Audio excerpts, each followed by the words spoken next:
जय हिंद, जय भारत। आप सभी को नववर्ष की हार्दिक शुभकामनाएं। तो आज हम आपको बताने वाले हैं कि सीबीएसई में जो नोटिस राइटिंग की जाती है वो एक्चुअल वे में किस तरीके से लिखते हैं, जिसे सीबीएसई या फिर एनसीईआरटी की जो गाइडलाइन है वो बहुत अच्छे तरीके से प्रेफर करती है, वो हम आज आपको बताने वाले हैं। देखो, नोटिस पढ़ने से पहले कुछ इंपॉर्टेंट पॉइंट है ना, इसे देख लेते हैं। सबसे पहले वर्ड्स की जो लिमिट होती है वो 40 से 50 शब्दों की होती है। क्यों होती है? क्योंकि हम जल्दी से उसको पढ़ करके समझ लें, क्योंकि नोटिस पढ़ने का टाइम बहुत ज्यादा नहीं होता है, सबके पास पहुंचाना होता है, पब्लिकली लिखी जाती है, सारे लोगों के पास जाती है, तो हम छोटा में लिखते हैं, ब्रीफ डिटेल में उसका काम खत्म कर देते हैं।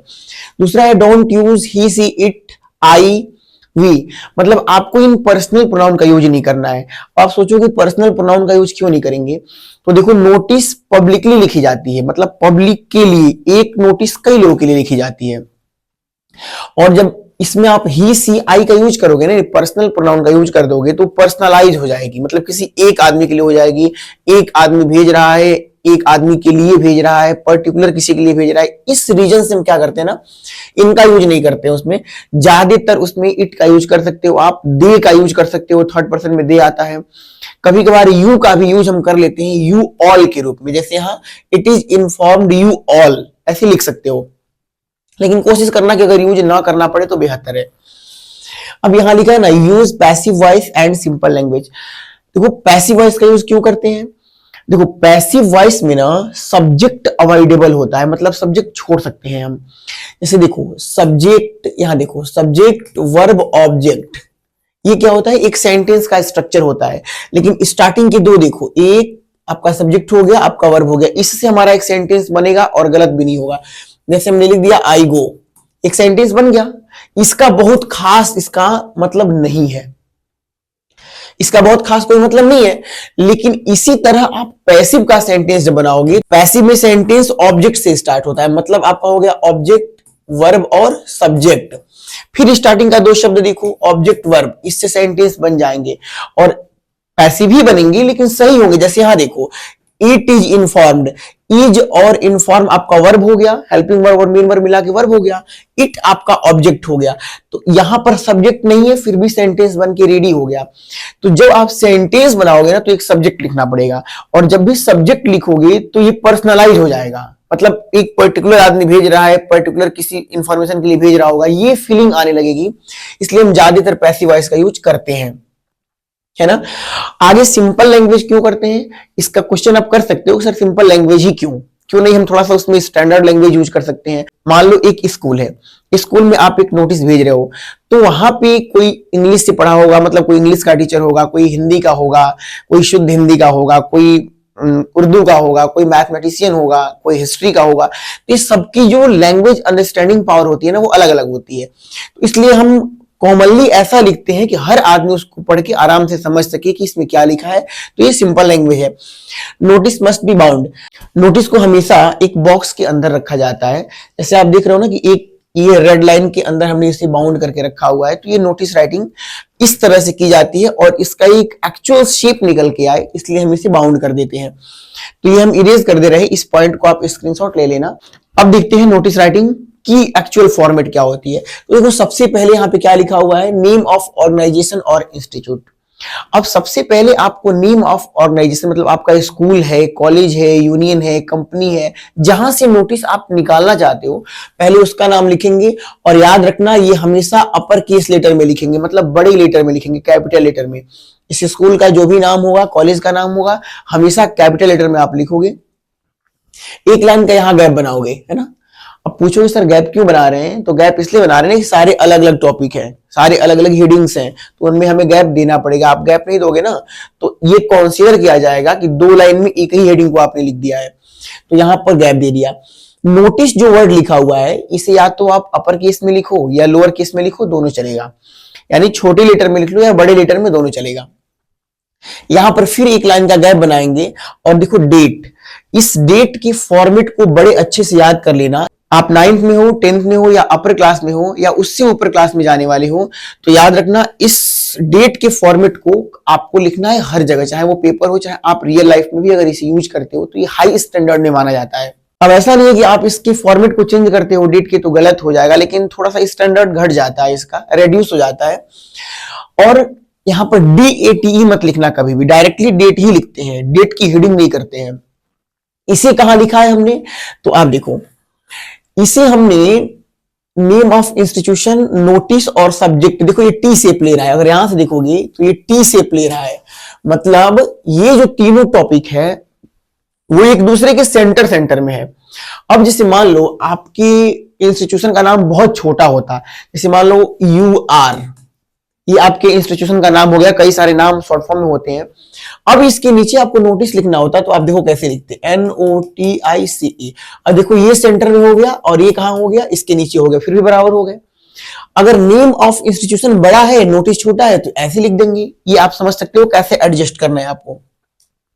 ये जो कंटेंट लिखते हैं ना, इसको भी जरा देख लो, देखो ये यहां आ गया और इसको यहां देखो, जैसे यहां आ गया, तो ये सीधा करोगे ना तो थोड़ा सा जगह ये गैप हो रहा है और थोड़ा सा जगह इससे देखो ये गैप हो रहा है। मतलब कंटेंट हम जब लिखेंगे ना तो इस तरह से लिखेंगे कि दोनों तरफ बराबर का गैप आए, मतलब देखने में एकदम सीधा लगे, वर्टिकल लगे और वर्ड एडजस्टेड हो अच्छे तरीके से। ये चीज ध्यान रखना है आपको। फॉर्मेट पे ही तो नंबर मिलता है ना, कुछ चीजों को ही अंदर में चेक किया जाता है कि आपने लैंग्वेज कैसा लिखा है, ऑर्डर कैसा लिखा है, तो ये सब सारी चीजें हैं। अब ये डेट क्या है, डेट थोड़ा हटा के लिखेंगे, मन करे तो आप डेट यहां से भी लिख सकते हो और जहां पर है वहां पर भी गलत नहीं है, वहां पर भी चलेगा, लेकिन इससे थोड़ा हटा के लिखते हैं, इसके बीच में नहीं लिखते हैं। अब नंबर आता है सब्जेक्ट का, तो सब्जेक्ट में क्या करोगे, पहले तो इस डेट से एक लाइन का गैप बनाओगे और सब्जेक्ट वो मुद्दा है जिस मुद्दे पे आपको नोटिस निकालना है। मतलब मीटिंग कराना चाहते हो आप किसी को अपॉइंट करना चाहते हो, आप कोई इंफॉर्मेशन देना चाहते हो, कोई पार्टी होल्ड कराना चाहते हो, तो ये सब सारा चीज यहां लिखेंगे।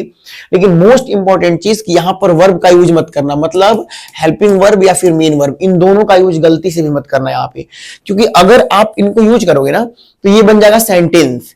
सेंटेंस जहां बना तो ये सेंटेंस नहीं होता, एक टाइटल के रूप में इसका यूज करते हैं।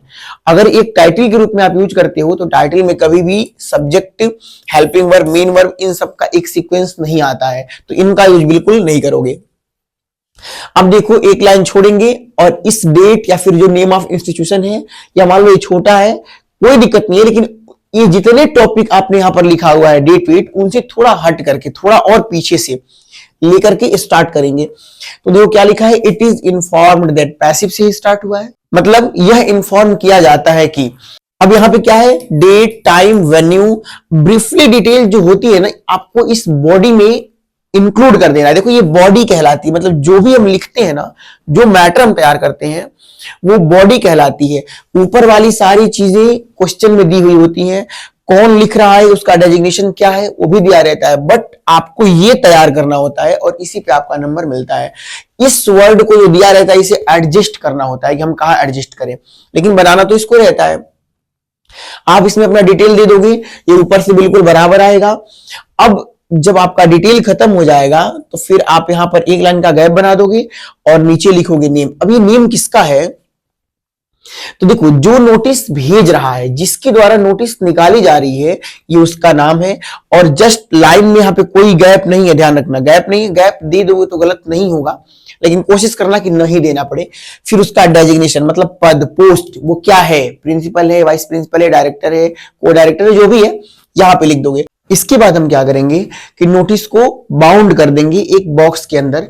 अब देखो चाहे आप नोटिस ये बाउंडेशन करके, मतलब एक बॉक्स बना करके लिखो ताकि चारों तरफ वर्ड एडजस्ट कर जाए, या मन करे तो लिखने के बाद भी इसको बना सकते हो जिससे वर्ड आपके एडजस्टेड दिखाई दे। अब हम आपको दिखाएंगे कि नोटिस राइटिंग कैसे करते हैं और इसमें ध्यान देने वाली चीजें क्या होती हैं। स्पेशली एक काम आप ये कर लेना ना कि नोटिस जो हम आपको दिखाने जा रहे हैं उसका स्क्रीनशॉट ले लेना, या फिर वीडियो में वो एडेड भी है, जाके देख लेना, और उसके बेसिस पे क्या करना कि 2-4 क्वेश्चन निकाल लेना प्रीवियस ईयर से और नोटिस तैयार करके चेक कर लेना क्या वो फिट बैठ रहा है ना। अगर बना लोगी तो टेलीग्राम पे शेयर कर देना। तो ये है आपका नोटिस। देखो जिस तरीके से हमने फॉर्मेट दिया था उसी तरीके से हमने लिखा हुआ है। एक चीज ध्यान रखना, यहाँ पे जो CO थोड़ा बाहर हो गया है ना, इसको बाहर नहीं लिख के अंदर लिखेंगे, टाइपिंग मिस्टेक है, उसको बराबर रखेंगे बिल्कुल। मतलब इसको, इस वर्ड को कंपलसरी को थोड़ा सा और यहां तक जब ले आएंगे तो ये बराबर हो जाएगा, ये आप समझ लेना अपने मन से। ऊपर इंस्टीट्यूशन का नेम लिख दिया, CMS सीनियर सेकेंडरी स्कूल हो गया, एक लाइन का गैप बनाया, फिर नोटिस हो गया, फिर आपका डेट हूबहू उतार दिया वहां पे, फिर एक लाइन का गैप बनाया और यहां नंबर आया सब्जेक्ट का। तो देखो सब्जेक्ट में SUB नहीं लिखोगे कहीं पर भी, आप डायरेक्टली वो चीज लिखोगे जो आपको करना है, जिस चीज पे आप नोटिस को निकाल रहे हो। तो यहां हमने लिख दिया स्टाफ मीटिंग, फिर यहां एक लाइन का गैप लिया। आप इनको गिनोगे ना तो 40 से 50 शब्द ही होंगे, एक या दो वर्ड अगर इधर उधर होते हैं तो कोई बहुत मैटर नहीं है।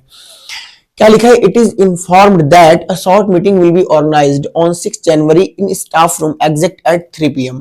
अब इन चीजों को ध्यान रखना जो हमने फॉर्मेट में दे रखा था। ये इन्फॉर्म किया जाता है कि एक शॉर्ट मीटिंग ऑर्गेनाइज की जाएगी 6 जनवरी को स्टाफ रूम के अंदर एग्जैक्ट 3 बजे 3 PM में।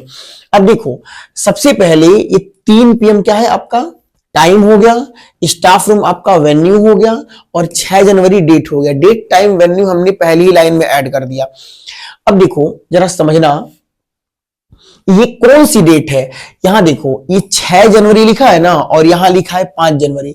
जिस दिन नोटिस आप भेजते हो उस दिन तो प्रोग्राम नहीं होने वाला होता है ना। जैसे कल कोई प्रोग्राम होने वाला है तो नोटिस आज आती है, आज आई नोटिस तो आज की डेट हमने कहां लिख दिया? यहां लिख दिया। मतलब नोटिस पब्लिश होने की डेट यहां लिखी जाती है और उस नोटिस के अंदर जो प्रोग्राम होल्ड किया जाता है उस प्रोग्राम के डेट को हम अंदर लिखते हैं, मतलब बॉडी के अंदर लिखते हैं। वेन्यू क्या होता है? जैसे मान लो इतना बड़ा फील्ड है और आप उस फील्ड के छोटे से पार्ट में कोई प्रोग्राम होल्ड कर रहे हो, यहां पे ऑर्गेनाइज कर रहे हो, तो ये जगह आपकी वेन्यू कहलाएगी।